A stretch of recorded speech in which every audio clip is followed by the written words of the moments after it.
हिमाचल निवासाय हरे परमात्मने हरे परमात्मने बलभद्र सुभद्राभ्याम बलभद्र सुभद्रा जगन्नाथाय ते नमः जगन्नाथाय नमः जगन्नाथाय ते नमः। तो हम सभी का आज बड़ा सौभाग्य है कि आज आषाढ़ मास के शुक्ल पक्ष की द्वितीया तिथि को हमें भगवान जगन्नाथ जी के दर्शन और उनकी रथ यात्रा में भाग लेने का शुभ अवसर प्राप्त हुआ। ये बड़े सौभाग्य का विषय है। तो आप में से जो कितने लोग हैं जो यहाँ जानते हैं कि जगन्नाथ कौन है, वे हाथ उठाइए कि हम जगन्नाथ जी के विषय में जानते हैं कुछ। तो अधिकतर यहाँ ऐसे हैं जिन्हें नहीं पता है जगन्नाथ कौन है।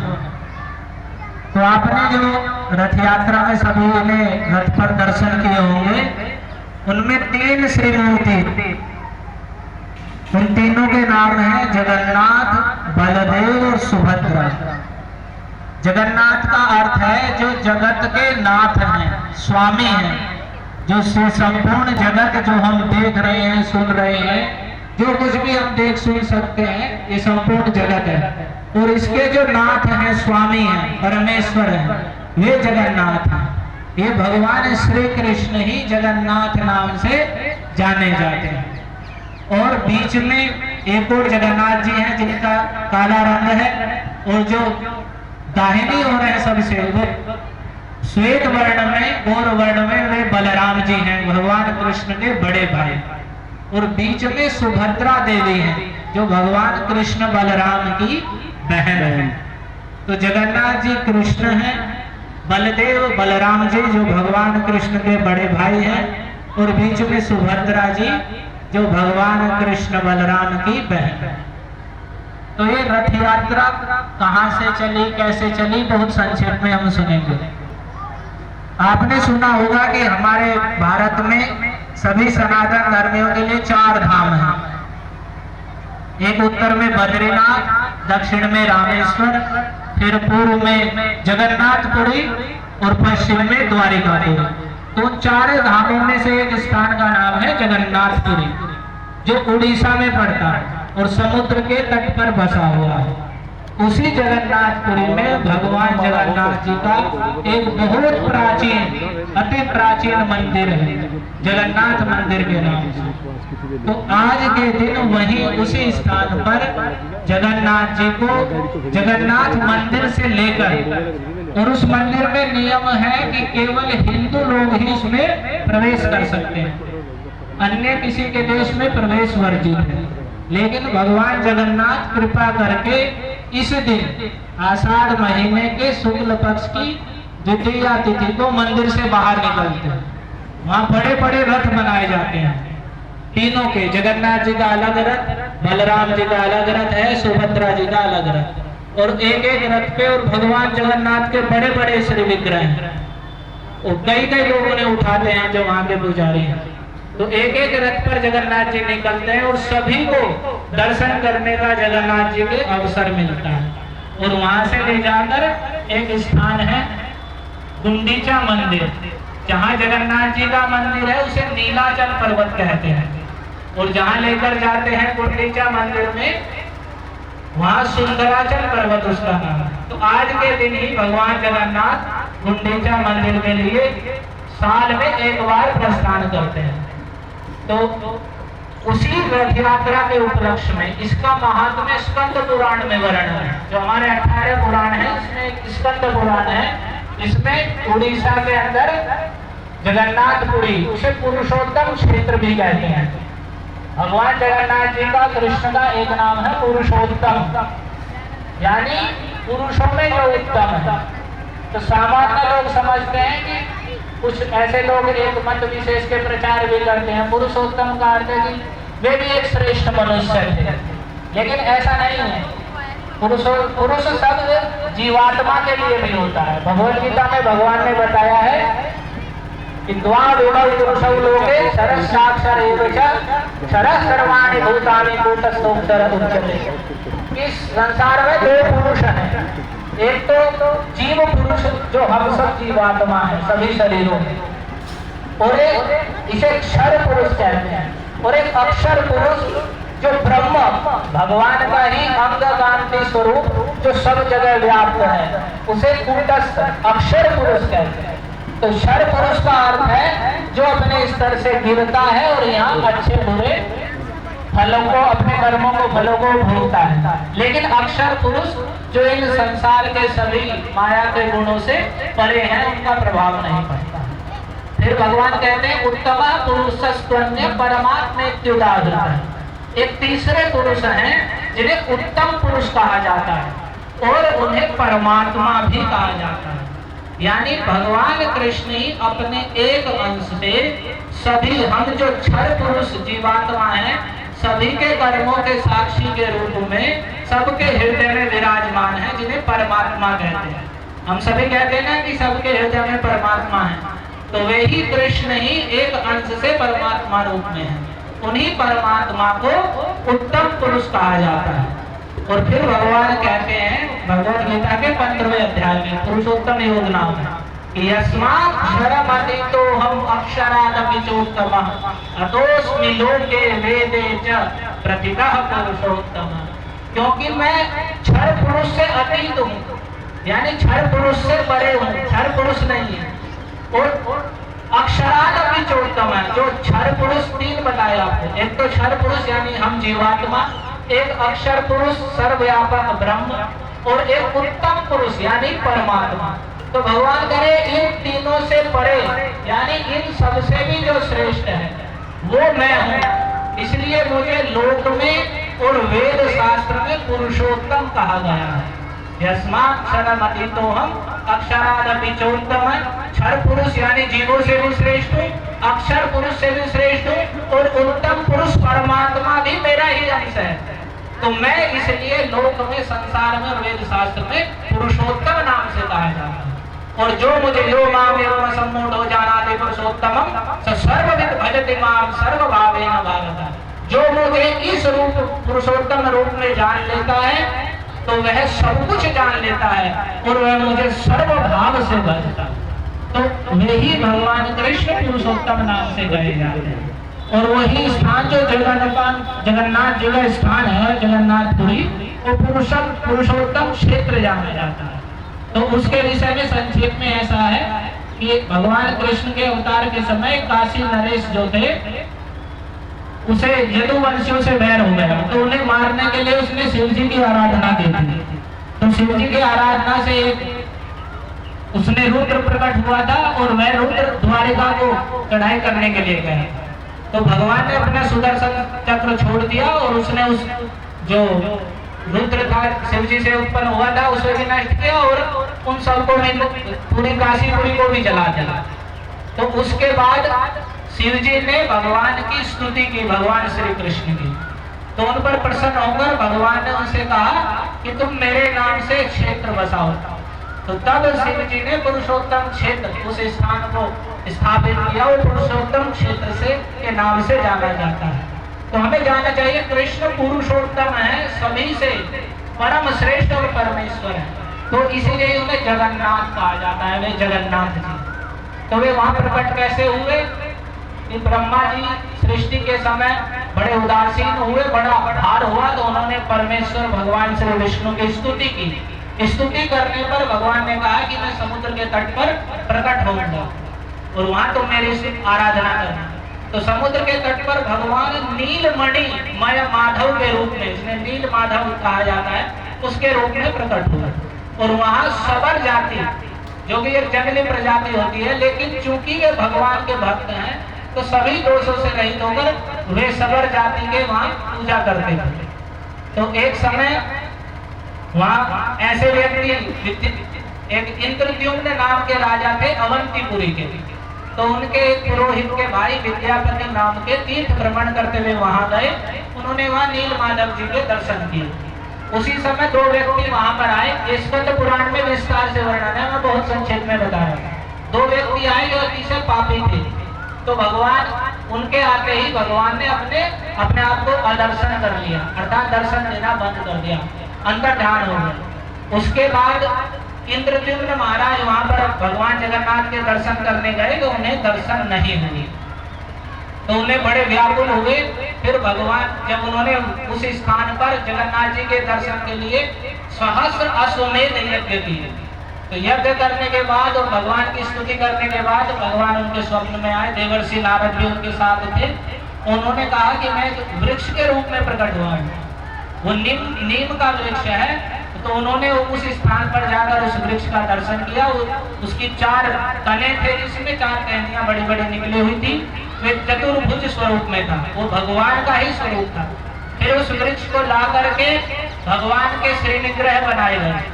तो उन्हें बनाने के लिए स्वयं एक बढ़ई प्रकट हुआ जो हाथ में हथौड़ा आदि लिए हुए था, और आकाशवाणी हुई कि जो महावेदी है उसे बंद कर दिया जाए, अकेला यह बढ़ई उसमें प्रवेश करेगा। तो उसमें वे अकेले प्रवेश किए और उस लकड़ी से उन्होंने 15 दिन के अंदर भगवान जगन्नाथ जी के, बलराम जी के और सुभद्रा जी के एक श्री मूर्ति का निर्माण किया, जो भगवान से अभिन्न है। साक्षात कृष्ण ही उस लकड़ी यानी दारू ब्रह्म कहा जाता है उसे, उस लकड़ी के बने श्री मूर्ति के रूप में साक्षात कृष्ण है और बलराम जी और सुभद्रा जी है। तो वे ही जगन्नाथ बलदेव सुभद्रा फिर इंद्रद्युम्न महाराज के द्वारा वहां स्थापित हुए, और भगवान की आज्ञा के अनुसार वर्ष में एक बार उनकी यात्रा भी निर्धारित हुई कि वे नीलाचल से सुंदराचल तक जाएंगे, कुछ दिन वहां रुकेंगे, फिर वापस आ जाएंगे।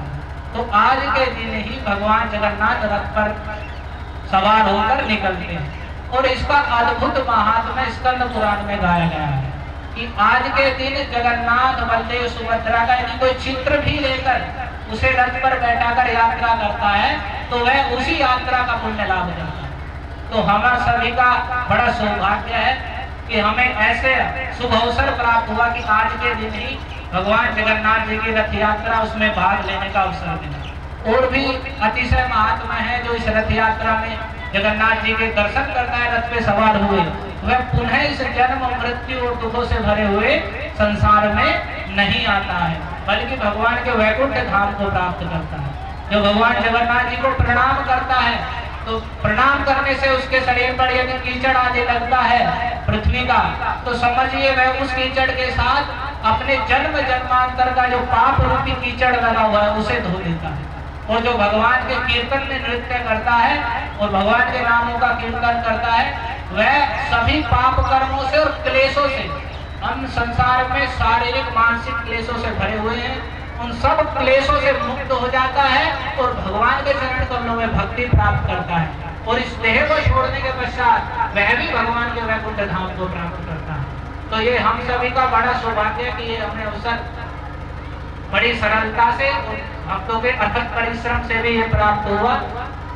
तो हम सब उन्हीं भक्तों के ये महाराज श्री सुखताल में परम पूज्य भक्ति भूषण महाराज यही जगन्नाथ जी को लेकर एक दिन पहले भी आए थे यहाँ, और इन्होंने कहा कि हम जगन्नाथ जी लाएंगे। प्रभु जी शामली से आए हैं, प्रदीप प्रभु जी, वही भक्त बता रहे थे कि वे पहले अब केवल उद्देश्य था कि महाराज जी की व्यास पूजा होगी, उसके लिए कुछ कार्यक्रम करेंगे।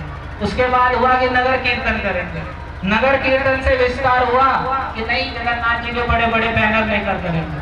फिर मन में विचार आया कि नहीं रथ यात्रा ही निकालते हैं, ऐसा करते हैं जगन्नाथ जी कहीं से आ जाए तो रथ यात्रा हो जाए।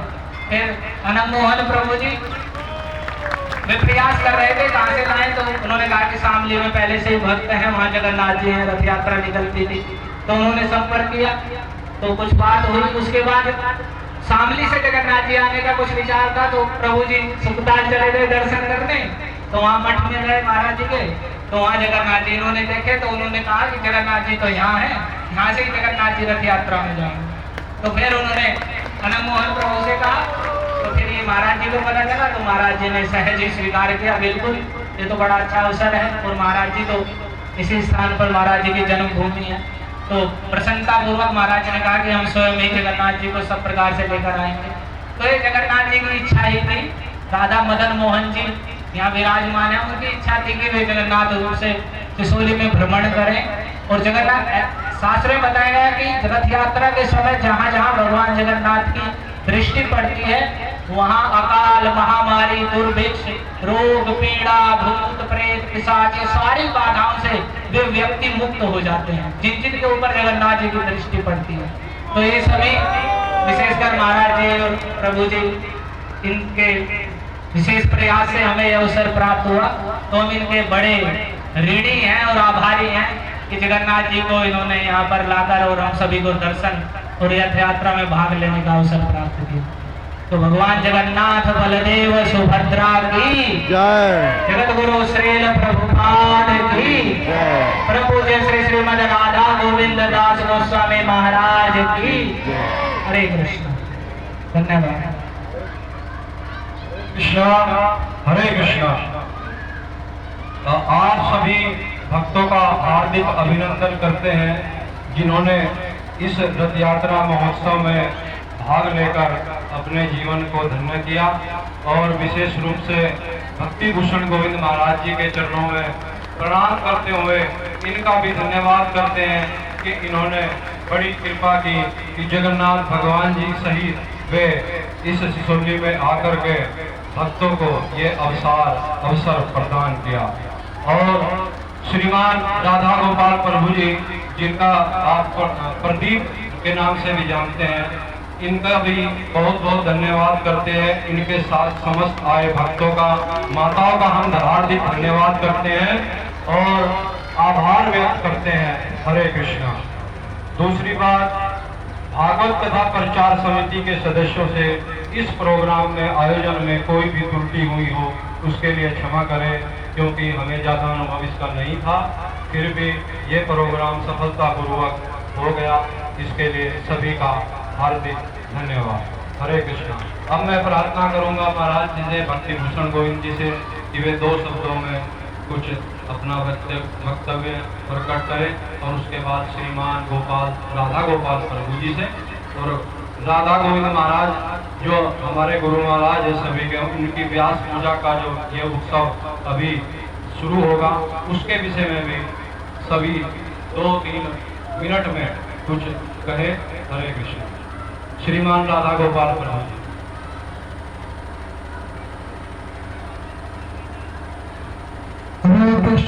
हरे कृष्णा कृष्णा कृष्णा हरे हरे, हरे राम राम राम हरे हरे। नमो विष्णुपादाय कृष्णप्रेष्ठाय भूतले श्रीमते गोपाल कृष्ण गोस्वामी इति नामिने। प्रभुपादस्य साहित्यं यः प्रकाशयति च प्रचारं कृत्वान् साधु भगवत्पादाय ते नमः। नमो विष्णुपादाय कृष्णप्रेष्ठाय भूतले श्रीमते भक्ति वेदांत स्वामीति नामिने। नमस्ते सरस्वते देवे गौरवाणी प्रचारिणे निर्विशेष शून्यवादी पाश्चात्य देशतारिणे। जय श्री कृष्ण चैतन्य प्रभु नित्यानंद श्री अद्वैत गदाधर श्रीवासादि गौर भक्तवृंद।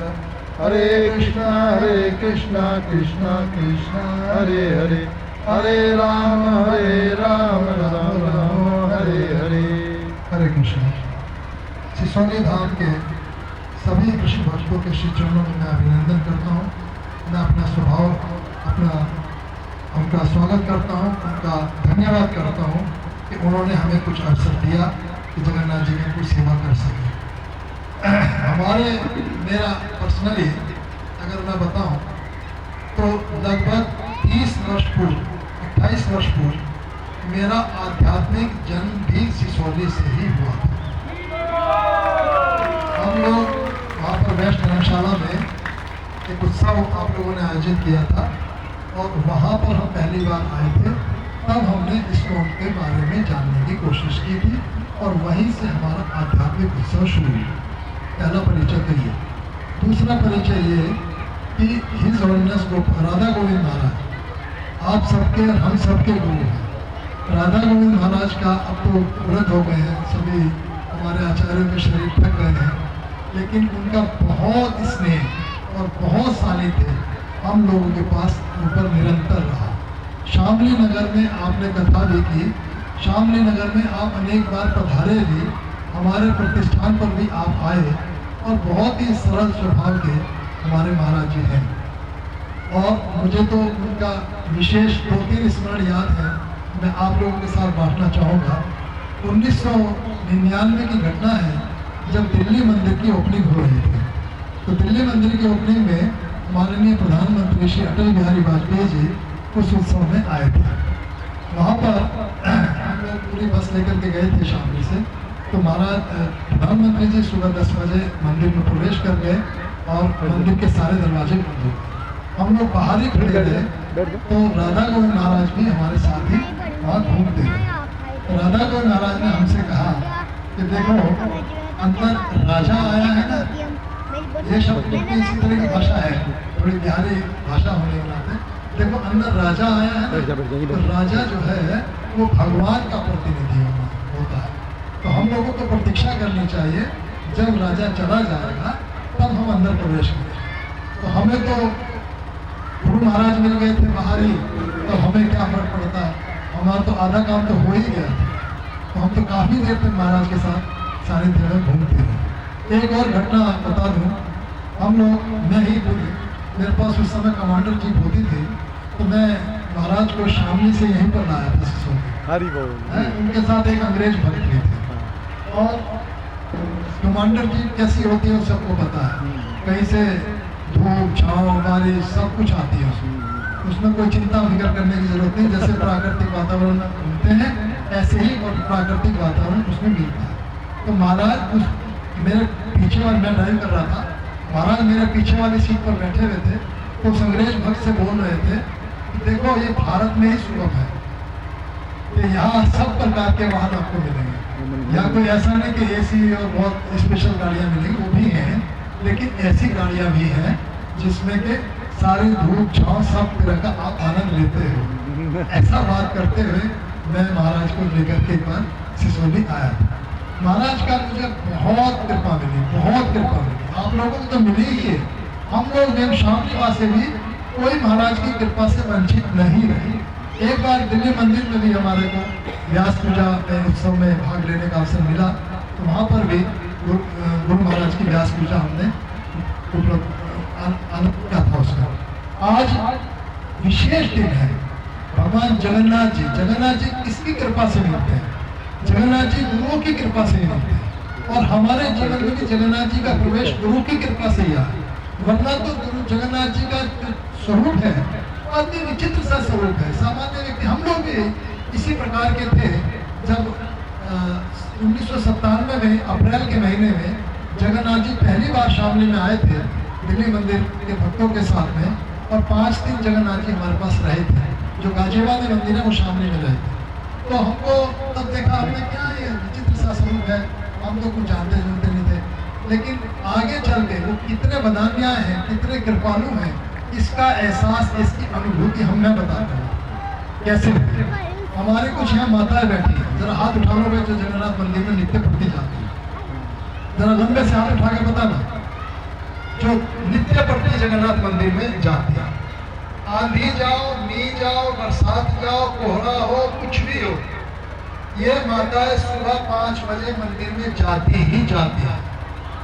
और नित्य प्रति इनको जगन्नाथ जी की कृपा प्राप्त है। लगभग 17 वर्षों से 18 वर्षों से जगन्नाथ जी शामली में विराजमान है।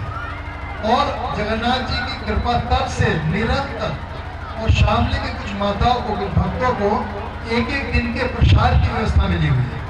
क्योंकि जगन्नाथ जी हमारे भोजन, घर का बना हुआ भोजन खाना पसंद करते हैं। मंदिरों में तो मिश्री ये सब मिलता है, प्रॉपर भोग लगता नहीं है। तो जगन्नाथ जी ने पहले दिन ही आदेश कर दिया था शामली के भक्तों को कि भाई 1 दिन का भोजन मैं तेरे घर से, तो एक दिन सभी माताओं को बटा हुआ है। और सब माताओं ने अपना स्टैंड बाय भी रखा है। जैसे बृहस्पतिवार हमारा है, तो हमारी श्रीमती जी कहीं बाहर रहती है, तो वो स्टैंड बाय में किसी दूसरी माता जी को वो ड्यूटी सौंप देना। तो ये कितनी कृपा है। हम जगन्नाथ जी की सेवा करने का सुयोग हमको मिल रहा है। पिछले 17 वर्षों से लगातार निरंतर जगन्नाथ जी के मंदिर में बैठ कर के हमको कथा सुनाने का सुयोग मिल रहा है। तो ऐसे हमारे जगन्नाथ जी हैं ऐसे हमारे बलदेव जी हैं, ऐसी हमारी सुभद्रा महारानी जी हैं, जिनको हम खूब कच्ची पक्की बोलते हैं, खूब मस्ती से बोलते हैं। हम कभी उनको मैं तो बोलता हूँ, मैं तो गुरु जी को बोल रहा था कि भाई दास कुछ तो तुम्हें लोग होंगे, हम तो भगवान के बचपन के मित्र हैं। कौन है? मनसुखा मनसुखा है। वो तो एक गड़बड़ मारे वाले ने कर दी। अभी एक छोटी सी कहानी बता दूंगा, 1 मिनट में दूंगा। आनंद रामायण पढ़ रहा हूँ। आनंद रामायण में राम जी कहते हैं कि भाई मुझे अवतार, मैंने अवतार बहुत सारे लिए लेकिन मुझे सुख नहीं मिला, मुझे आनंद नहीं मिला। आनंद क्यों नहीं मिला? कि मैंने राम अवतार से पहले 6 अवतार लिए, उनमें मैं नरसिंह बन के आया, मत्स्य बन के, पता उनमें क्या अवतार में आनंद रहना था। बात समझ आ गई। फिर कहने लगे जो मैं अभी 3 अवतार में लूंगा ना, एक बुद्ध का, एक कल्कि का और एक कृष्ण का अवतार, उसमें भी मुझे सुख नहीं मिला। राम जी भविष्यवाणी कर रहे हैं, तो क्यों नहीं सुख मिल रहा?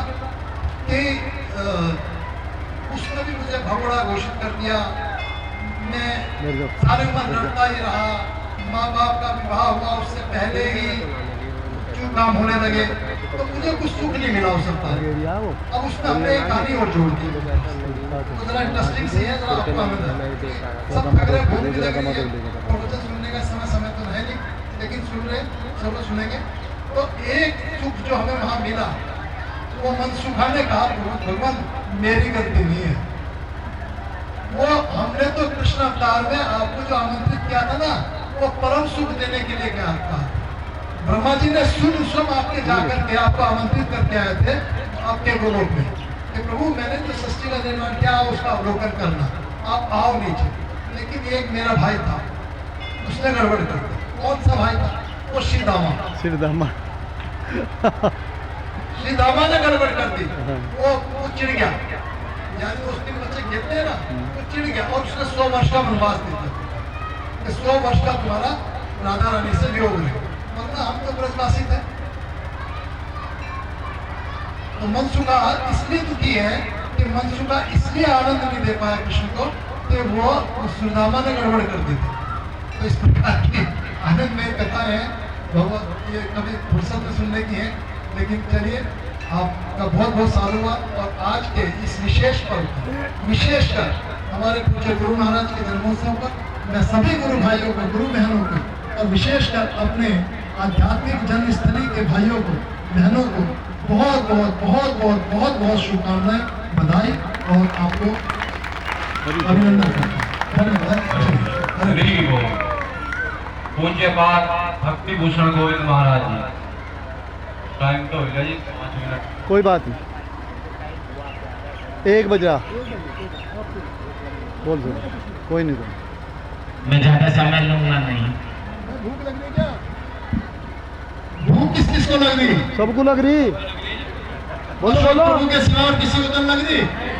जाते आप दो तरफ हो जाओ। हाँ, और महाराज जी के पास सुना। मैं तो थारे बारे में बोल रहा था तभी नाट के साक्षाधरित्वे समस्त शास्त्रे रुक्तस्तथा भवैवा सदीभिः किन्तु प्रभुर्या प्रियेव तस्य वन्दे गुरुश्रीचरणा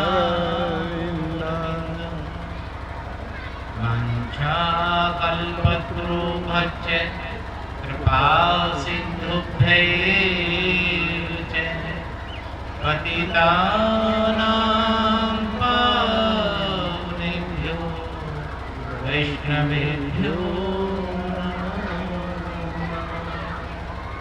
नमो महावदान्याय कृष्ण प्रेम प्रदाय कृष्णाय कृष्ण चैतन्य नामने गौरकृष्णे नमः। हे कृष्ण करुणा सिंधु दीनबंधो जगत्पते गोपेश गोपिकाकांत राधाकांत नमस्ते। भक्त कांचन गौरंगी राधे वृंदावनेश्वरी वर्षभानुसुते देवी प्रणमामि हरिप्रिये। वृंदाय तुलसी तुलसी प्याय प्रियाय केशवस्य च विष्णु भक्ति प्रद देवी सत्यवते नमो नमो। हरे कृष्णा कृष्ण कृष्ण हरे हरे हरे राम राम राम